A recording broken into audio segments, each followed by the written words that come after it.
This is serious.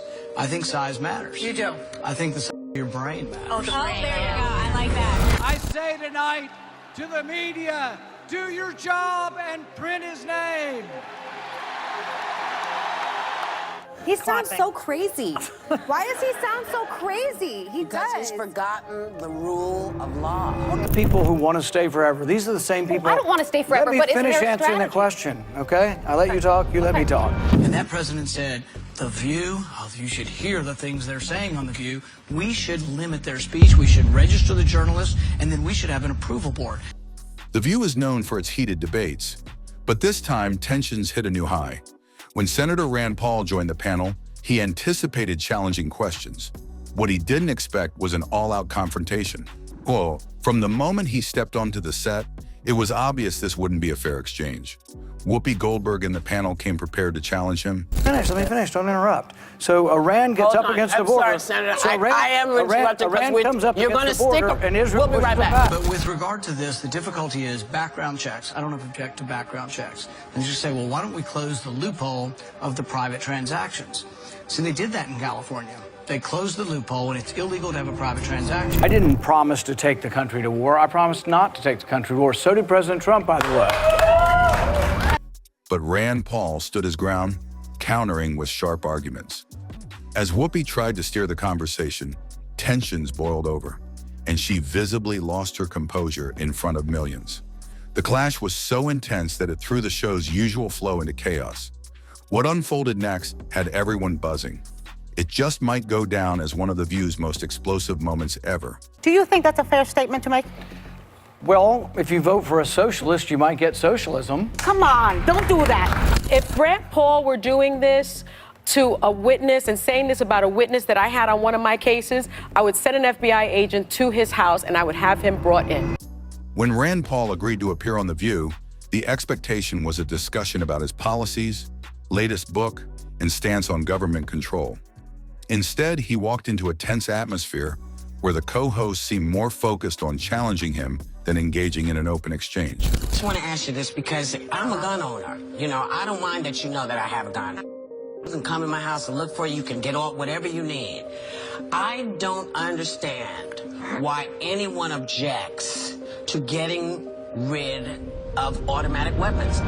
Who are we going to declare war on? They don't know who. We're going to declare war on Turkey, our ally, Should we the ever Free Syrian walk Army, our ally? out in the middle? It's like walking We out. should never be there in the first place. That's not the question. I don't care whether you're right, left, middle. I love discussion of ideas, and I can do it in a reasonable way, I think.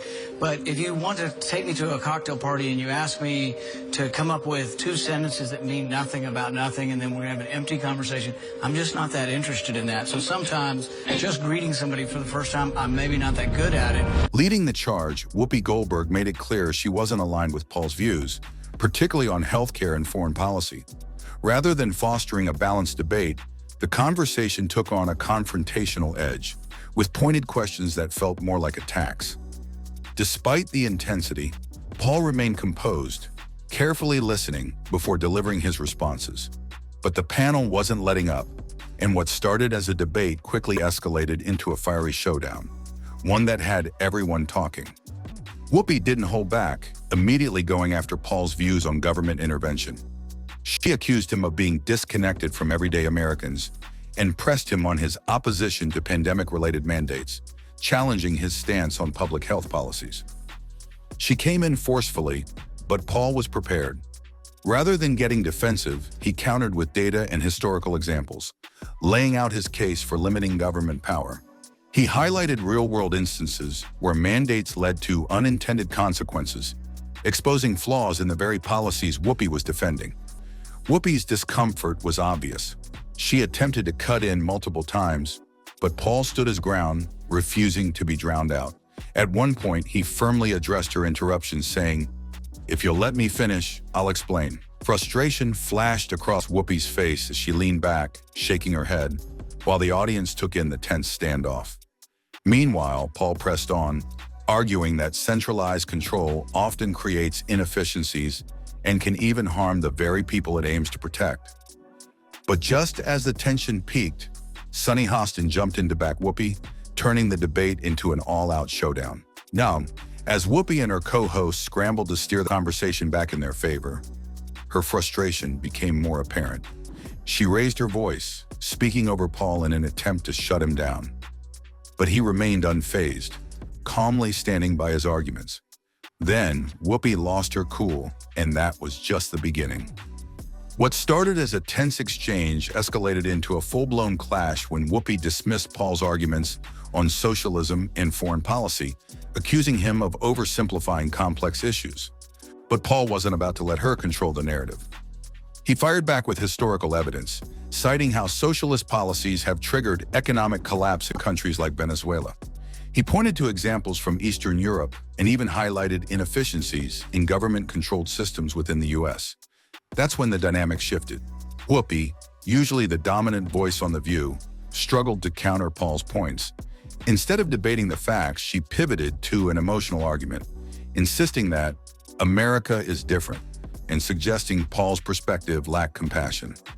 But Paul didn't waver. Without raising his voice, he explained how excessive government control often harms the very people it claims to help. He made the case for freedom and personal responsibility, backing his stance with real-life statistics, turning the debate into one of the most intense moments in The View's history. Then came the moment no one saw coming. The audience, usually quick to back Whoopi and her co-hosts, started clapping for Paul. At first, it was just a handful of people, but the applause grew louder, rippling through the studio. Whoopi was visibly rattled. She wasn't used to being challenged on her own turf, let alone losing the crowd's support. As the unexpected reactions sank in, no secret that the show leans heavily in one direction politically, and for years conservative guests have been met with resistance rather than open debate. But with ratings slipping and backlash growing, the show may be forced to reconsider its approach. Then there's Whoopi Goldberg. As one of the show's most recognizable voices, she's been a dominant force for years. But moments like this are making people wonder if her time as co-host is coming to an end. Will ABC stand by her despite the controversy, or is it time for a shakeup? But this isn't just about Whoopi or The View. This moment shed light on a bigger issue: the way mainstream media handles political discourse. Rand Paul's calm yet firm approach seemed to highlight a problem. When faced with hard facts, some TV hosts would rather shut down the conversation than engage in real debate, and audiences are starting to notice.